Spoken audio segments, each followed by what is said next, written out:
Good morning प्यारे बच्चों। आज है डेट 2 सितंबर। वर्कशीट करेंगे 26। सब्जेक्ट आपका गणित है, कक्षा 9वीं। तो बच्चों आज हम दो विशेष त्रिभुज के बारे में पढ़ेंगे, एक समबाहु और एक समद्विबाहु। ठीक है, आज की वर्कशीट में आपको सिर्फ 3 चीजों का ध्यान रखना है, तो इसलिए इसको पूरा देखना वीडियो को, आप आसानी से क्वेश्चंस कर पाएंगे। एक समबाहु और समद्विबाहु, आप इसको ध्यान से समझेंगे। देखिए, समबाहु यानी कि सम सारी जो बाहु यानी कि जो उसकी सारी भुजाएं होंगी समबाहु ट्राइंगल की, वो बराबर होंगी। जैसे मैं अगर यहाँ पे लिख देती हूँ कि ए, यहाँ पे मैं लिख देती हूँ ए बी एंड सी, तो जो समबाहु ट्राइंगल होगी, ठीक है, उसको लिखेंगे A B is equal to B C is equal to A C. ठीक है, A B is equal to यानी कि जो तीनों भुजाएं होंगी वो बराबर होंगी, और तीनों कोण, तीनों एंगल भी क्या होंगे, समबाहु ट्राइंगल जो होती है, समबाहु त्रिभुज जो होती है, उसमें तीनों angle, angle A is equal to angle B is equal to angle C. ये चीज आपको ध्यान रखनी है। ओके, अब हम चलते हैं समद्विबाहु। ठीक है, द्वि मतलब दो, जिसकी दो भुजाएं बराबर होंगी। ठीक है, तो अगर आपकी किसी ट्राइंगल के ऊपर ऐसे ये लगा हुआ है, ठीक है, तो इसका मतलब कि तीनों साइड बराबर है। अगर किसी ट्राइंगल के ऊपर इस तरीके से ये लगा हुआ है, तो यानी कि ये दो भुजाएं क्या है, बराबर है। ठीक है, तो यहाँ पर अगर समद्विबाहु कोई त्रिभुज है तो उसकी दो भुजाएं क्या होंगी, बराबर होंगी। तो आप कह सकते हैं कि ये कैसी ट्राइंगल है। अगर आपको कहें कि समद्विबाहु, तो A B is equal to A C होगा। ठीक है, यानी कि ये दोनों मैंने क्या ली है, बराबर ली है। तो इसको कैसी ट्राइंगल कहेंगे, इसको कैसी त्रिभुज कहेंगे, इसको समद्विबाहु त्रिभुज कहेंगे। अब समद्विबाहु जो त्रिभुज होती है, जो एंगल्स बनाती है, जैसे ये वाले एंगल्स हो गए, ठीक है, जो बराबर भुजाएं होती हैं, वो जो एंगल बनाती हैं, उनको सम्मुख कोण कहेंगे। ठीक है, यानी कि अपोजिट कोण जो हो गए, ये सम्मुख कोण जो होंगे उनके बराबर होंगे। तो हम कह सकते हैं angle B is equal to angle C. तो ये कैसे कोण हो गए, सम्मुख कोण हो गए।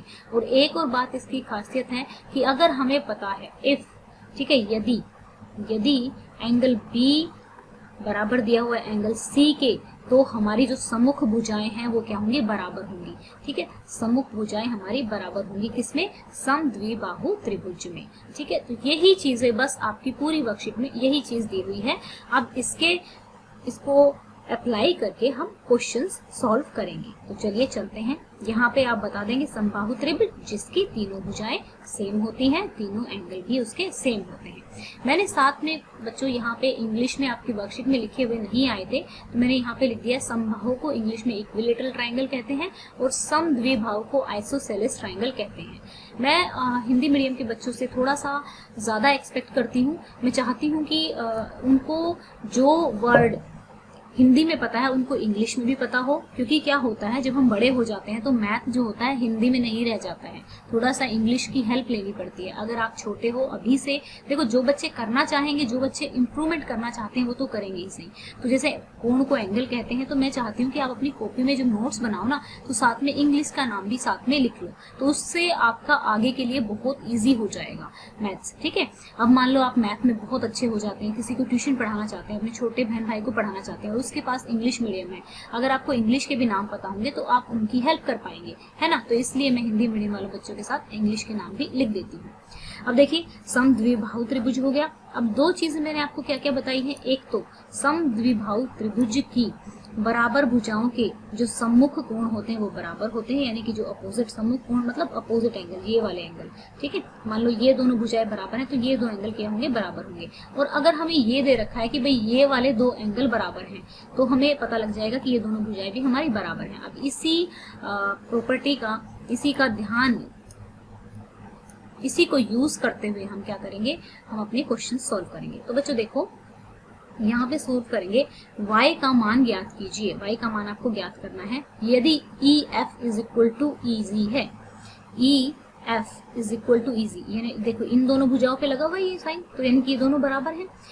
अब आपकी इस वाली प्रॉपर्टी जो हमने क्या दे रखा है, इसमें दो भुजाएं बराबर दे रखी हैं। जब समद्विबाहु त्रिभुज की बराबर भुजाएं होती हैं तो उसके सम्मुख कोण क्या हो जाते हैं, बराबर हो जाते हैं। तो हम लिख सकते हैं इस प्रॉपर्टी के अकॉर्डिंग कि y is equal to 55 degree हो जाएगा। ठीक है। अब इस वाले ट्राइंगल में हम क्या करेंगे, इस वाले ट्राइंगल में इन्होंने AC को निकालने के लिए बोला हुआ है सेकंड क्वेश्चन में। तो चलिए स्टार्ट करते हैं अपने क्वेश्चंस को करना। अभी देखिए आपको प्रॉपर लिखना भी चीजों को सीखना है। तो यहाँ पे देखिए आप क्या करेंगे, आप लिखेंगे F is equal to 55 degree. आप लोग जब छोटे होते हैं तो आपको एक एक स्टेप के आंसर मिलते हैं, ठीक है। तो क्या लिखेंगे, दिया हुआ है, दिया है, ठीक है। यहाँ पे ये भी हमारा क्या हुआ है, दिया हुआ है। अब हम क्या करेंगे, मैं लिख दूंगी कि जो एंगल F है वो एंगल G के बराबर है। क्यों बराबर है ये हमें क्या करना पड़ेगा, बताना पड़ेगा क्यों बराबर है। तो क्यों बराबर है बच्चों, चलो लिख देते हैं।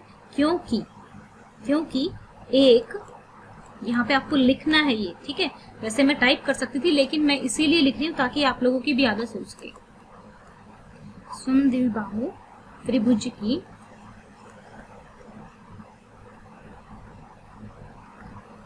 की बराबर भुजाओं के कैसे कोण है, ये सम्मुख कोण जो होते हैं वो बराबर होते हैं, कोण बराबर होते हैं, ठीक है।